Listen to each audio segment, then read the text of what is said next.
7 ancient ruins that still can't be explained are what we're going to cover in this video, and let me tell you, we've got a little bit of everything in this one. We'll start out with a couple sets of ruins that you probably know at least a little bit about, but then we'll get into one in particular that literally has to have been created by aliens or something. It's crazy. Make sure to stick around for that one, and now let's get into our first set of ruins. I think it's only natural to start with the oldest known human ruins in existence, the Göbekli Tepe. These ruins are located in southeastern Turkey in what was once an upper Mesopotamian settlement. They date back to over 11,000 years ago, so like I said, they're pretty much the oldest known human ruins in existence. The ruins are basically just megalithic structures consisting of like limestone T-pillars that are arranged in circles. In the middle of each one of these circles is 2 taller T-shaped pillars that are facing each other. Now 4 of these stone circles have been unearthed so far, but scans and surveys say that there could be like 16 more of them yet to be unearthed. So who built these things and what for? Well, they were constructed by the hunter-gatherer people of this area in around 9500 to 8000 BC, somewhere in there.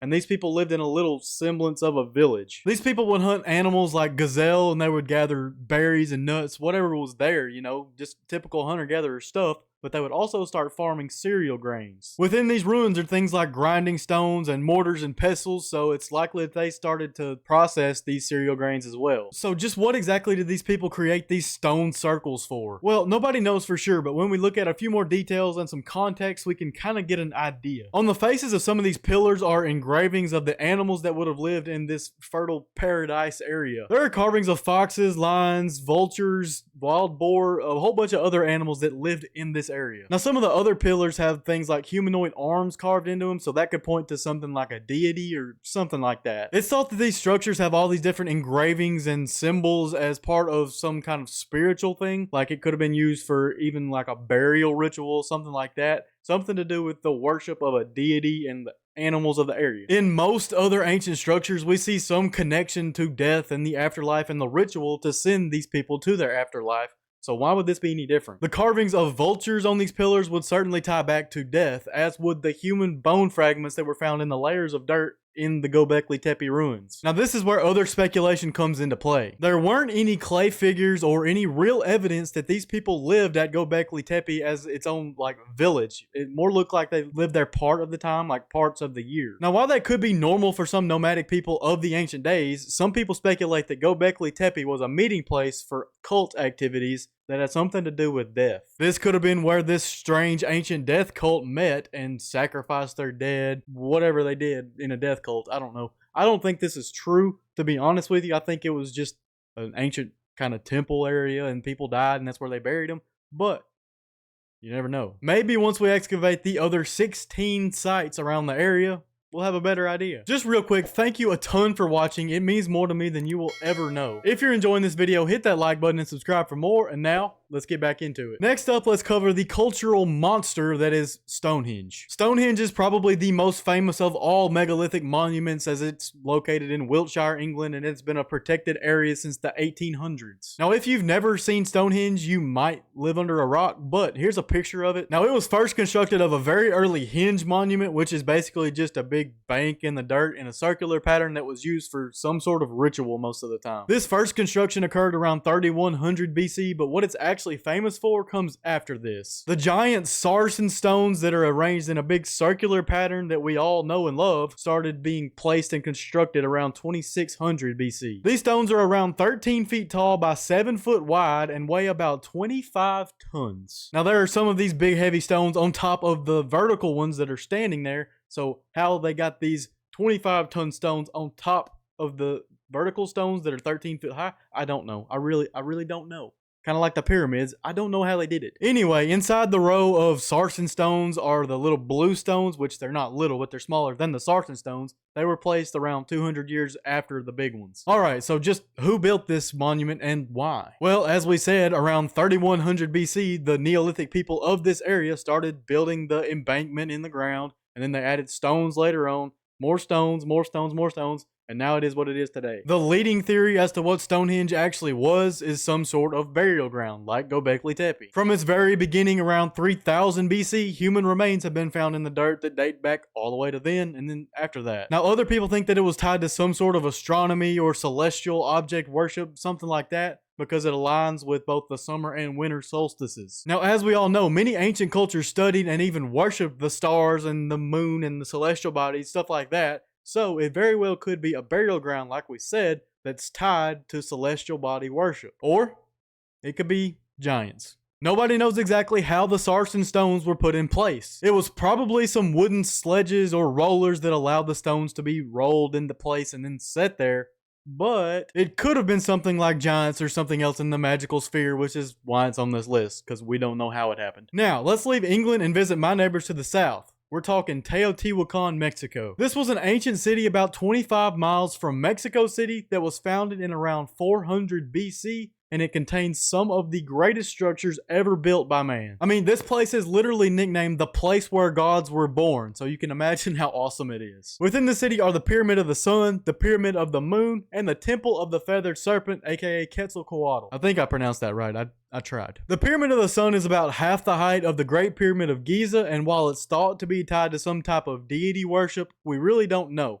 And we really don't know because we know little to nothing about the people that built it. This thing was built pre-Aztec, so it was way back when, and that's why we know nothing about its creation. What we do know, though, is that there's a cave and tunnel system under this pyramid. Archaeologists have found pottery, obsidian figures, and other random stuff under there, but none of that really compares to what was found under the Temple of the Feathered Serpent. This temple is a 6-level step pyramid that is definitely tied to some type of deity worship or burial ritual, something like that. There were over 200 burials found around the edges of it, as well as cave and tunnel systems under it. Archaeologists have found an absolute laundry list of stuff underneath these tunnels. They found seashells, pottery, jaguar bones, fancy masks inlaid with jade and quartz, other stuff inlaid with jade, and sculptures of pretty much everything you can imagine. The most mysterious finding of them all are the pools of liquid mercury that seemingly represent lakes in a model landscape that's underneath the temple in these little tunnels. The finding of mercury always gets me excited because it just reminds me of a different era and just mysterious stuff in general, like that one temple in China with the pools and rivers of liquid mercury. It's just awesome to me. Alright, so like I said, if this stuff predates the Aztecs, who built it? Well, it's actually pretty simple. It was founded by the native Mesoamerican people of the area before the Aztecs were ever a thing. In around 350 AD, there were some volcanic eruptions that were going on and displacing people from nearby cities. So that's when the city of Teotihuacan really blew up. And that's when they started building these great pyramids. Besides the mercury and the other cool stuff that was found here, the mysterious thing about this is how it was built. Because these structures, these great pyramids, were kind of like the ones in Egypt. They conveyed a level of knowledge of geometry and building that we really don't even know how they had. There's probably some explanations out there of how these things were created, and I encourage you to go look at this because I kind of did surface level research on the construction aspect of it. I don't know if they figured it out, but it's really cool. You should go check it out. Now let's go a little bit further south and talk about one of the new 7 wonders of the world, Machu Picchu in Peru. This is an Inca citadel in the Andes Mountains of Peru on the west side of South America. It was constructed in around 1420 AD and it was inhabited by its creators until around 1530 AD. It wasn't the capital of the Inca civilization though. It was more of like a estate for the leader of the Incan people. They kind of used it as a getaway place for wars, stuff like that. It housed around 750 people, and most of these people were just servants. Like I said, the Incan leader would kind of come down here after a war or during a war to hide away from his enemies, and he would just stay here and live free because nobody ever found it. The Spanish never even found it, even though they conquered the Incans and South America in general pretty much. But, you know, if they couldn't find it, it was really well hidden. Sadly, Machu Picchu was still abandoned during the time of the Spanish conquest because the Spanish brought over smallpox and they just didn't have any way to combat that. They didn't know what that even was. Anyway, the Spanish being the villains aside, the construction of Machu Picchu was what really makes it qualify as one of the new wonders of the world. Most of its structures are made from volcanic rock known as andesite, which makes sense because it's in the Andes Mountains. Andes, andesite is literally named for it. Anyway, they used ashlar masonry to fit these stones together. So basically what that means is they didn't use any mortar or anything to stick the stones together. They cut the stones so precise that they fit perfectly with no gap, no nothing. The combination of andesite and this masonry technique basically make it invincible to rain and earthquakes, stuff like that, which is why it's still in really good condition today. Much like Teotihuacan, there was also a temple of the sun here, which was created to study and worship the Incan sun god. Its windows perfectly align with the summer and winter solstices, so just like all these other civilizations, the Incans had like a tight connection to astronomy and the celestial bodies. I also want to take a second to show you these man-made terraces that they built. They built 12 acres of these terrace rows on the sides of these mountains so that they could farm their food all the way up there. If you're new to the channel, I have a degree in agriculture, so I kind of nerd out over this stuff. Basically, what these terraces do is give them a flat surface to farm their crops with a retaining wall on there. They made it of stone so that it prevents erosion, like their dirt doesn't wash out, but it also lets them get plenty of rain, and the rain sits on the flat ground. You can irrigate, stuff like that. It helps you grow your crops. And we see this all the time in agriculture around here. To be that high up on the mountain, they definitely needed some way to produce fresh food, and these terraces worked. So of everything we've talked about so far, Machu Picchu is probably the most explainable, but it's still crazy the amounts of knowledge that these people had about literally everything other than smallpox. Now to one of my all-time favorites, the Moai statues created by the Rapa Nui people of Easter Island. The Easter Island heads are more than just heads. They're really big heads with decent-sized torsos and small semblances of legs. They were created between the years of 1250 AD and 1500 AD, close to the center of the island at a big volcanic crater. Over 900 of these statues were created, and about half of them were transported to other sides and other parts of the island. That transportation in and of itself is a massive feat because these things average about 13 feet tall and 14 tons. To put that into perspective, a full-size school bus weighs around 14 tons. So how in the world did these people tote 14-ton stones all the way across the island for miles? I don't know how they did it. Well, one of the common theories is that, like the stones of Stonehenge, which I still don't know if I believe they transported these sarsen stones all the way back then. But anyway, the Moai were transported using rollers or sledges of some sort to, roll them into place. But they literally went for miles. I don't know.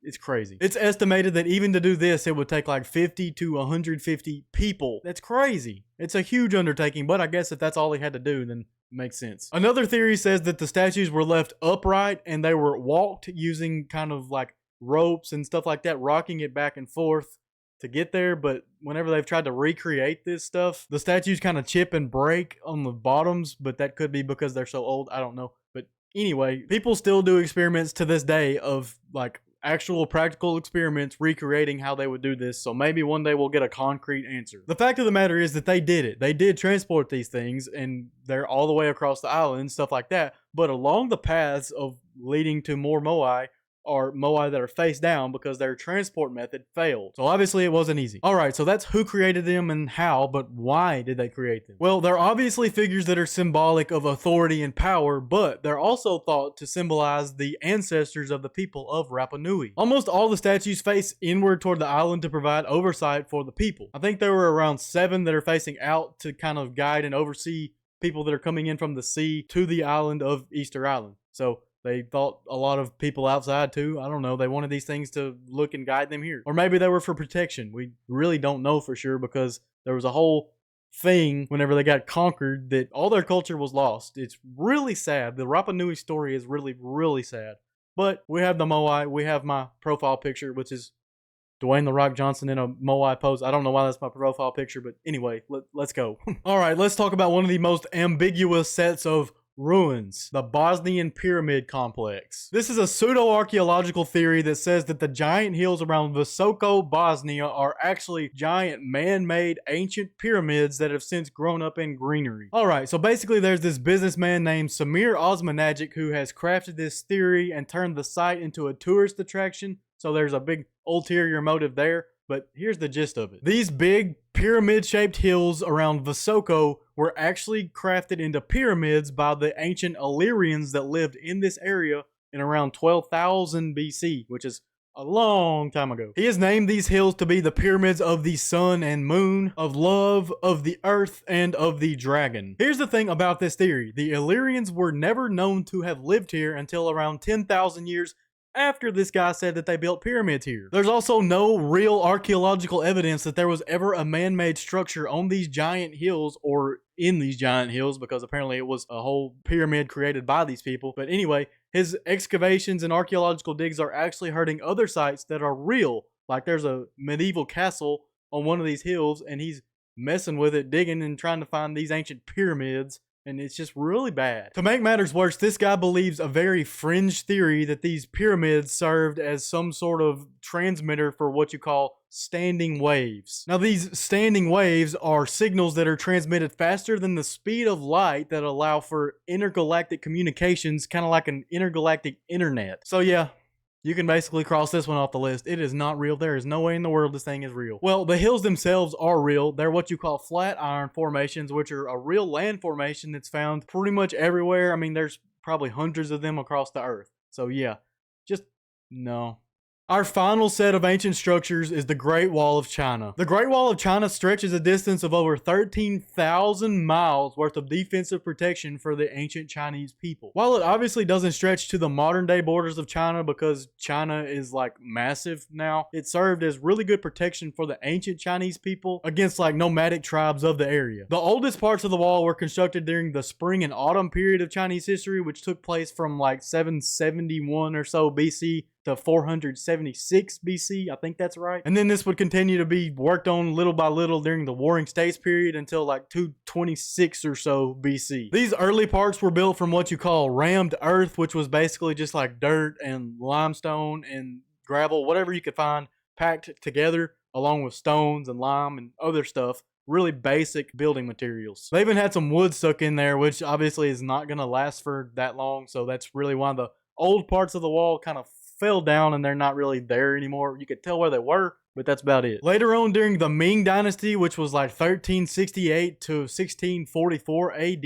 a lot more wall was added. This new wall was primarily constructed from bricks, tiles, stone, and sticky rice mortar, which is literally sticky rice soup mixed with water and lime, which is whatever, it worked. These newer sections of the wall were obviously more studyable and have lasted longer than the old stuff. Somewhere along the way, they added a lot more defensive capabilities to the wall, like they added garrison stations and troop barracks, watchtowers. I think there were even like signal towers where they would use smoke signals, fire, stuff like that to tell other parts of the wall what was going on. The Chinese would also use this to regulate trade from people that were traveling along the Silk Road. They would impose duties and taxes, tariffs, stuff like that on people coming into China to sell their goods. They may have had an export tax too. I really don't know how all that worked back then. The most insane thing about the wall to me is the effort and sacrifice that must have gone into building it, because it's literally 13,000 miles. That's crazy. It's thought that somewhere between 400,000 and 1 million people died during the construction of this wall. There's a conspiracy about these deaths that says that whenever these workers would die, the other workers would just take the dead bodies, pile it on the wall, and build over it, and that was that. This seems to be more of an urban legend though, because no human bones or remains have ever been found within the walls.